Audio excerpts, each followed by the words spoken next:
Hi everyone, welcome back to another session. So today we're going to learn about creative writing. Creative writing. Now, what do you mean by creative writing? Creative writing involves exploring imagination, emotion, and narrative to craft compelling stories, poetries, or other forms of written expression. Now, creative writing, writing is freedom. Why do I say so? When it comes to writing, you can write anything you wish, whether it's an imaginary story, whether those are some events that happen in your daily life. Anything can be written. Your emotions can be written. Yeah, your feelings can be written. Your happiness can be written, right? So creative writing means you're exploring your imagination. This is creative writing. So, creative writing is a genre of writing that emphasizes imagination, originality, and self expression. It goes beyond mere factual reporting or technical writing, allowing writers to explore various styles, forms, and themes to evoke emotions, create vivid imagery, and craft engaging narratives. Let me try to. Okay, that's better. Do you see the screen?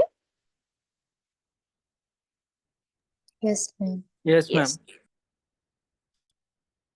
Now let's look into the forms of creative writing. There are different forms of creative writing, different categories of creative writing. So, number one, we have fiction, poetry, creative nonfiction, drama, and other forms. Let's see what they are. Number one, fiction. Fiction means they are novels like storybooks. Yeah. These are extended works of fiction that explore complex characters. Now, if you take a storybooks, you have many characters in the story and many plots. Plots means many events, right? If you take Harry Potter, now, Harry Potter, they have so many chapters in one book and many characters. You have Hermione, you have, what's his name? Ron, you have Harry Potter, you have Snape, Professor Snape, you have Professor McGonagall. You have so many characters and so many plots, right? So many events that is happening. This come under fictions and also multiple chapters or multiple books. If you take the Harry Potter series, you have multiple books. Yeah. Next, you have short stories. Short stories means these are focusing on a single incident or character, usually ranging from a few pages for about 20,000 words. Flash fiction, they're extremely short stories, often under 1,000 words that deliver a complete narrative or moment. So under fiction, you have novels, which are the typical storybooks that you and I read. And then you have short stories. Short stories maybe just one book or a booklet. So that is usually comprising of less than 20,000 words. And flash fiction, it's even more shorter than the novels and short stories. Next, we're moving on to poetry. Poetry, you have traditional forms, which is the usual poetries. We have these rhyming schemes like sonnets, haikus, limericks are types of poetry. And these are the traditional forms, meaning during Shakespeare's time, these are the poetry forms that they used. Then we have free verse. Free verse means poems without fixed meter or rhyme scheme, meaning these poems, they don't rhyme with each other. Rhyming means like twinkle, twinkle, little star, how I wonder what you are, star, are, these are rhyming words. Yeah. So free verse means they're not rhyming, right? They're not rhyming. Next, you have spoken word. Spoken word means this is performed out loud. Now, there is a poetry form where it's like they're speaking to someone, right? This is spoken word. And then you have creative nonfiction, which is memoirs, essays, and personal narratives. Memoirs, personal narratives focusing on specific events or periods in the author's life, blending storytelling with factual recounting.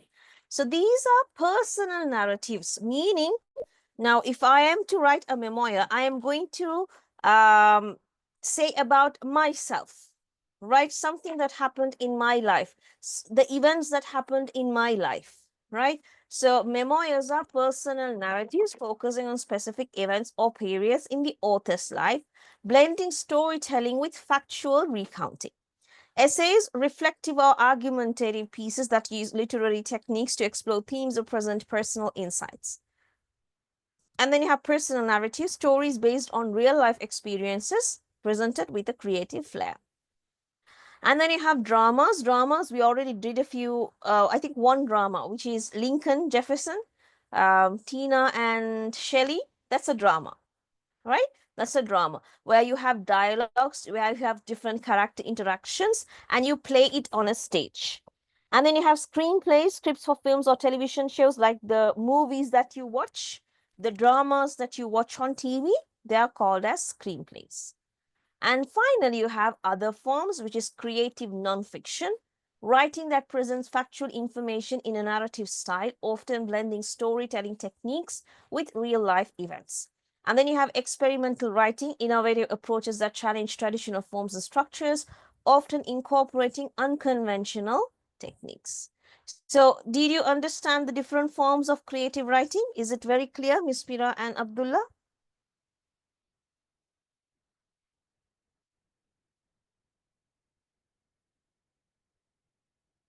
Yes, ma'am.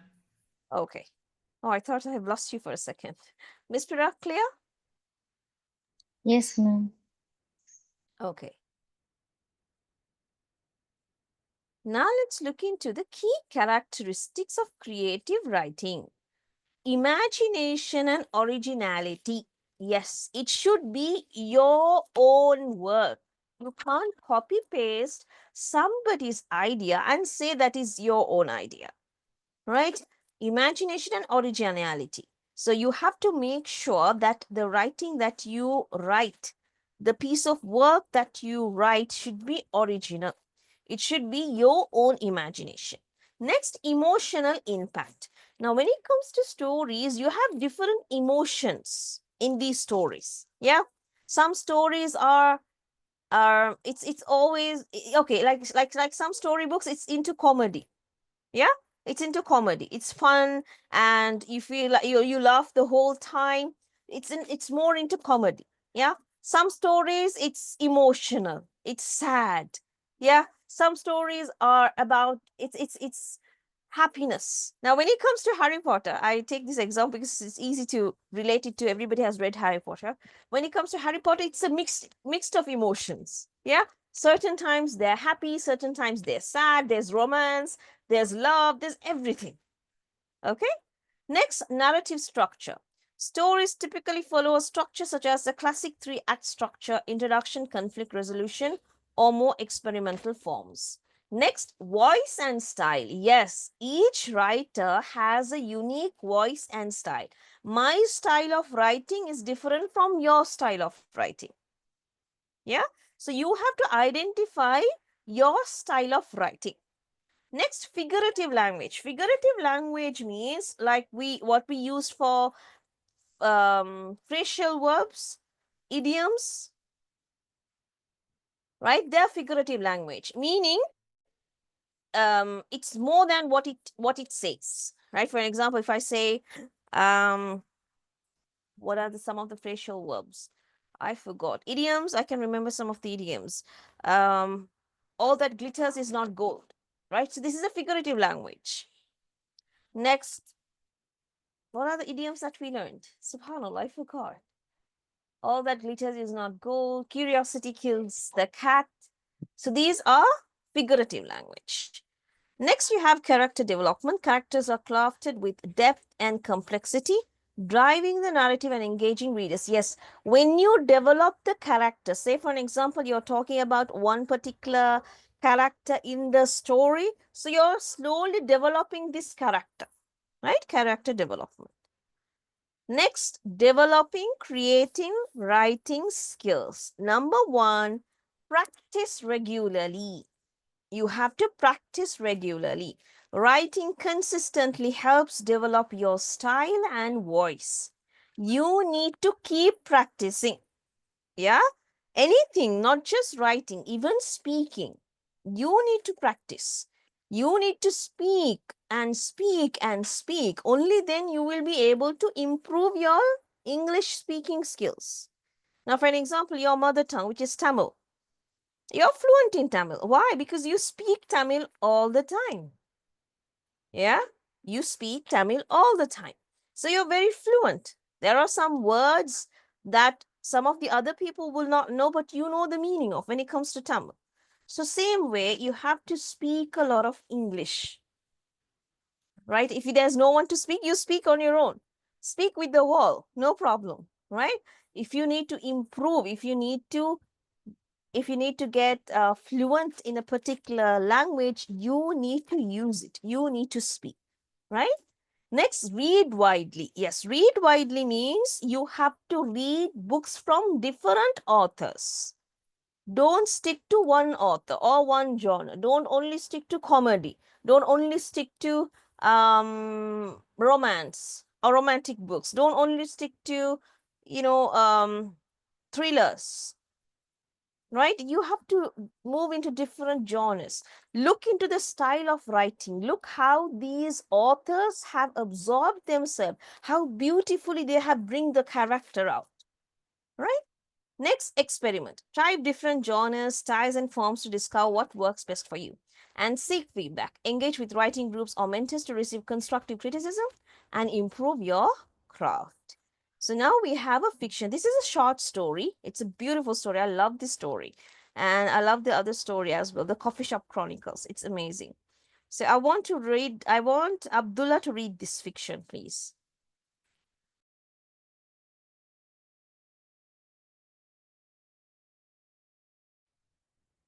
As the clock struck midnight, uh, Clara stepped onto the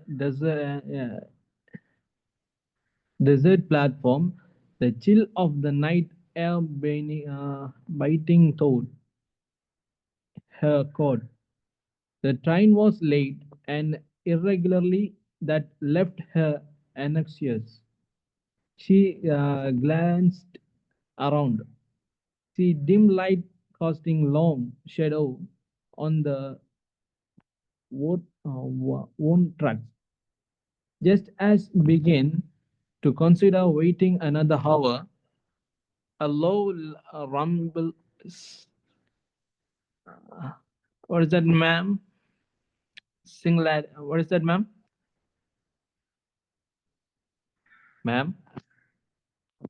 Yes, you go on reading. I will read What it is after you. Okay? Yes. what is this after the rumble? Signaled. Signaled Yes. the arrival Okay. of an own. Abdullah, shall I read Yeah. it first and then you can read it after me? Yeah? Okay, ma'am. Right. The last train home. As the clock struck midnight, Clara stepped onto the deserted platform, the chill of the night air biting through her coat. The train was late, an irregularity that left her anxious. She glanced around, the dim lights casting long shadows on the worn tracks. Just as she began to consider waiting another hour, a low rumble signaled the arrival of an old fashioned steam train, gleaming in the darkness. The conductor, dressed in a vintage uniform, tipped his hat and opened the door. Clara hesitated, but curiosity overcame her. As she stepped aboard, she noticed the interior was an elegant throwback to the 1920s, with plush seats and a gentle hum of jazz. The passengers, in period attire, greeted her with polite nods. As the train chugged through the night, Clara felt a sense of nostalgia wash over her. The scenery outside was a blur of landscapes she didn't recognize, and she found herself lost in conversation with a charming stranger who spoke of the adventures long past. By the time the train screeched to a halt, dawn was breaking. Clara stepped off to find herself back at her original station, only the memories of the journey lingering. She glanced at the ticket in her hand, stamped with the date July 10, 1925. Can you read it now, Abdullah?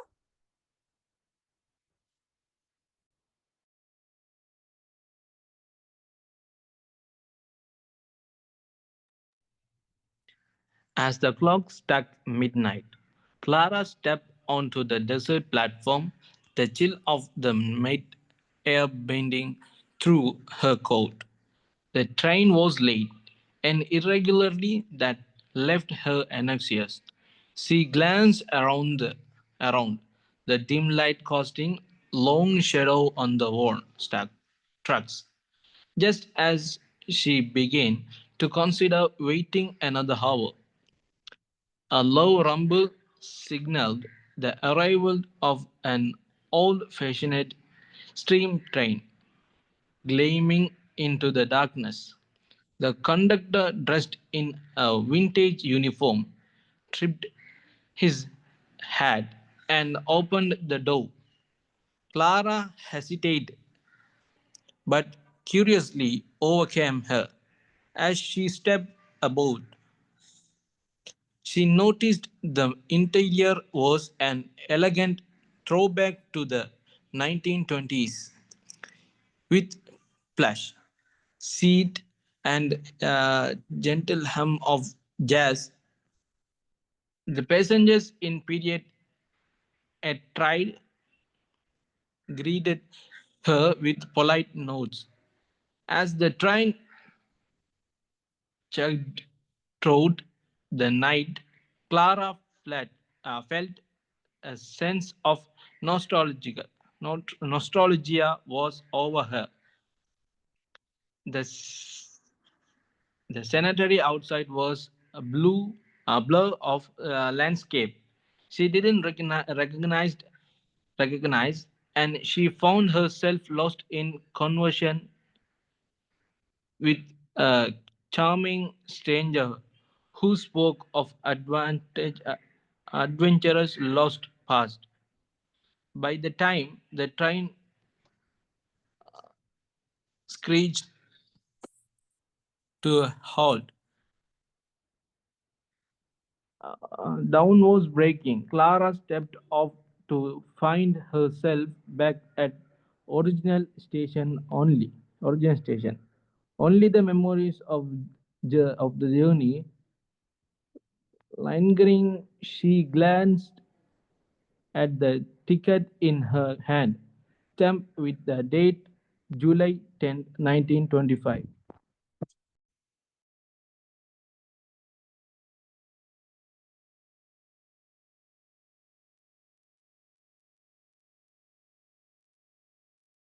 Right.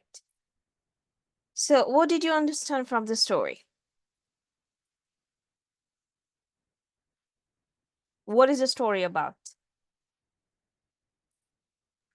Did you It, just read it? it's about a time travel something. Not really. I think she was dreaming. Yeah. Yes, ma'am. Right. So the last train home. As the clock struck midnight, Clara stepped onto the deserted platform. What do you mean by deserted platform? Empty platform. So she stepped onto an empty platform. The chill of the night, it was cold and the air is almost biting through her coat. So although she was wearing her coat, she could still feel the chill of the night. The train was late, an irregularity that left her anxious. Okay, usually the train is on time, but on that particular night, the train was late. So she was quite anxious. She was quite scared about it. She glanced around. She looked around, and there were dim lights casting along shadows on the worn tracks. So she considered, okay, should I wait for another hour or should I leave? She was thinking about it. Just as she was thinking about it, she heard a low rumble signal. She heard this train, old-fashioned train, gleaming in the darkness. When there's so much dark around, and when you see this train coming, it seems like the train is smiling at you.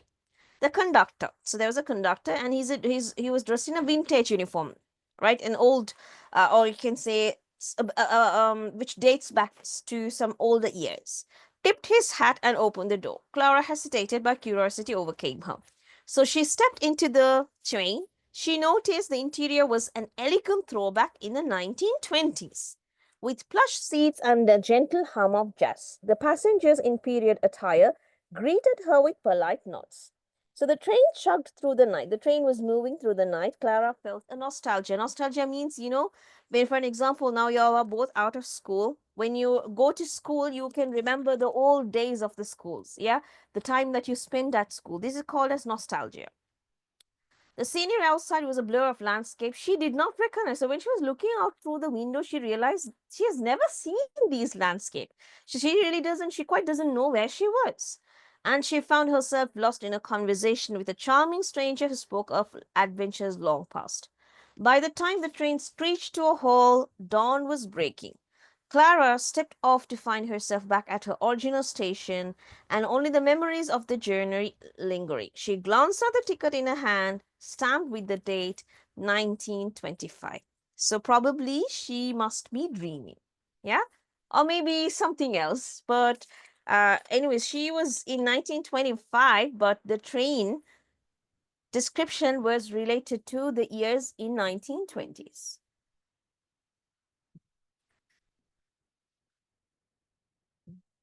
Right. So now let's move to a poem. I'll do this poem. This is a poem. The title of the poem is Whispers of Autumn. There are seasons: spring, autumn, summer, winter. So autumn, we're talking about um we're talking about the what? Yeah, the season autumn. And it's a beautiful season, okay? In the quiet hush of autumn's breath. So the wind, the breeze in the autumn, it's a combination, right? It's not very cold and sometimes it's not very hot either, right? Leaves descend in amber rain. So autumn is the time where these dried leaves falls down.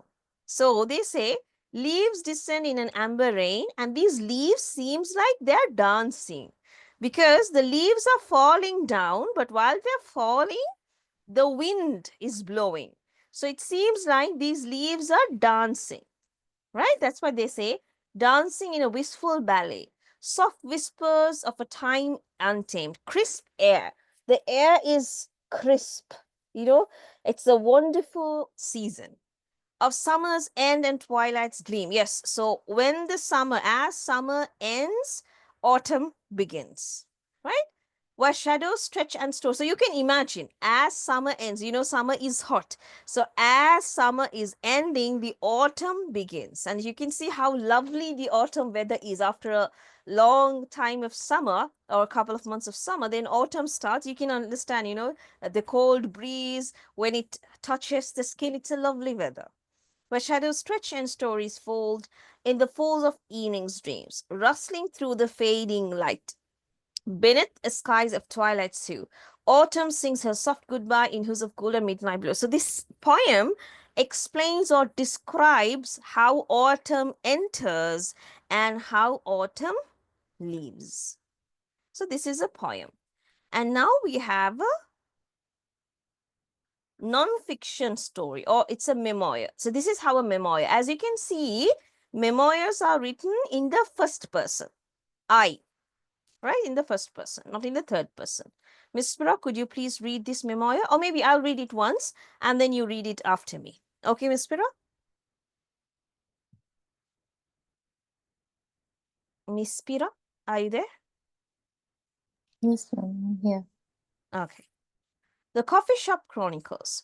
I remember the first time I walked into this small, unassuming coffee shop on the corner of Maple and Fifth. It was a rainy afternoon, and the scent of freshly ground coffee mixed with the comforting aroma of baked goods greeted me.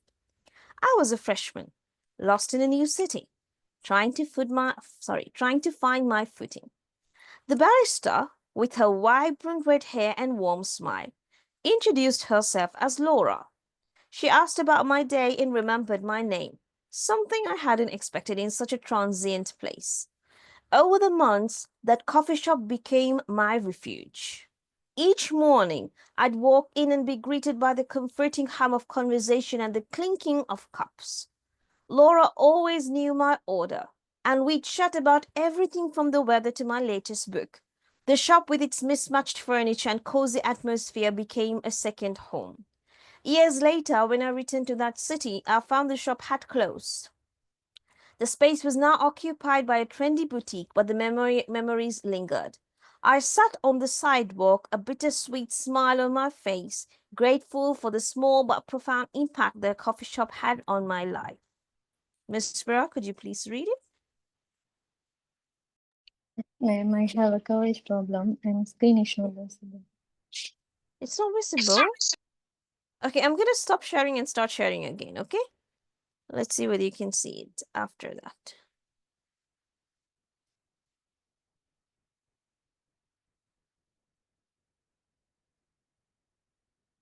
How about now? Do you see it now?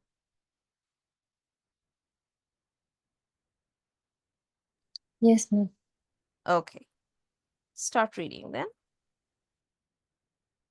The Coffee Shop Chronicles. I remember the first time I walked into the small, unassuming coffee shop on the corner of Maple and Fifth. It was a rainy afternoon, and the scene of freshly ground coffee mixed with the comforting aroma of baked goods greeted me. I was a fresh man lost in a new city, trying to find my footing. The barista, with her vibrant red hair and warm smile, introduced herself as Laura. She asked about my day and remembered my name, something I hadn't expected in such a Ransing place. Over the months, the coffee shop became my refuge. Each morning, I would walking in, be greeted by the comforting hum of conversation and the clinking of cups. Laura always knew my order, and we would chat about everything from the weather to my latest book. The shop, with its mismatched furniture and cozy atmosphere, became a second home. Years later, when I returned to the city, I found the shop had closed. The space was now occupied by a trendy boutique, but the memories lingered. I sat on the sidewalk, a bittersweet smile on my face, grateful for the small but profound impact the coffee shop had on my life. Right. So, what is this story about? What do you understand, Miss Vera? It's about her past memories and Yes. friends, friendship. Not okay, okay. Yes, there was a bit of yeah, okay. Continue.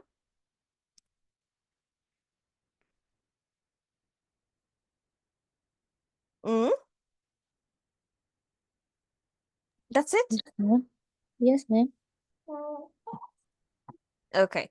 So this was about a memory, yeah, memory down the lane. So she used to this particular, I think it's a boy, I believe. Um, yeah, probably. Right. Anyways, this person, the narrator. Okay, I'll call him or her the narrator. So I remember the first time I walked into this small, unassuming coffee shop on the corner of Maple and Fifth. It was a rainy afternoon. And see, so he was explaining, the narrator was explaining about a coffee shop and unassuming coffee shop, meaning when you look at it, it doesn't seem like a coffee shop, but it's a coffee shop. Okay. So as you enter the coffee shop, you can smell the freshly grounded coffee and the freshly baked goods, the aroma, the scent of freshly baked goods. He was a freshman lost in a new city. So he was new to the city and is quite lost.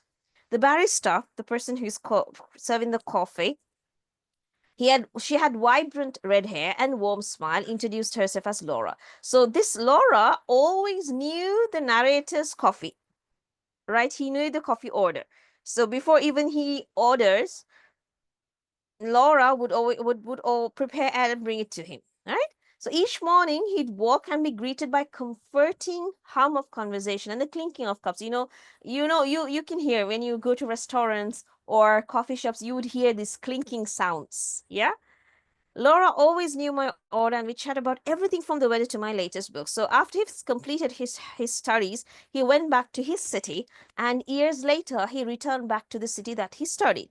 And then he found out that this shop was closed. It was no more there. So the base was not now occupied by a trendy boutique, but he could still remember the memories that he had in this city and the coffee shop that the coffee shop that he spent most of the time at. Is this clear, everyone?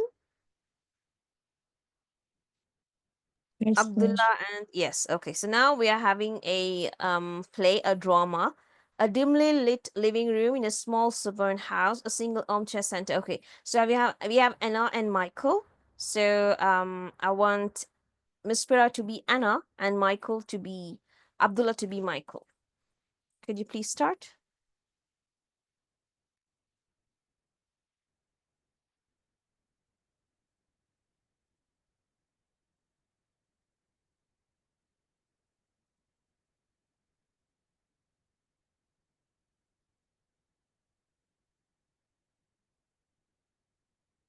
Start, please, Miss Pira. Start with Anna. Okay, ma'am. In her early 16s, No, holding from a here. cup of From here, dear. From here. It's been 10 years. Okay, ma'am. It's been 10 years since we moved here. Do you remember, Michael? How we promised each other we would find this house with laughter. Fill this house. I remember, but Laughter has been a rare guest, hasn't it? It's not just a laughter, it's the quiet, the kind of quiet that makes you Laughter. question. It's not just the Laughter. laughter. Yes. Okay, ma'am. It's not just the laughter, it's the quiet, the kind of quiet that makes you question whether it was worth it. All the years of working, building, and serving, Saving. saving. Maybe it's time to talk about it. About what? Because What What do you we've become. mean? What do you mean? we have lived in silence for so long. Perhaps. Find our voice again to discover what holds us together.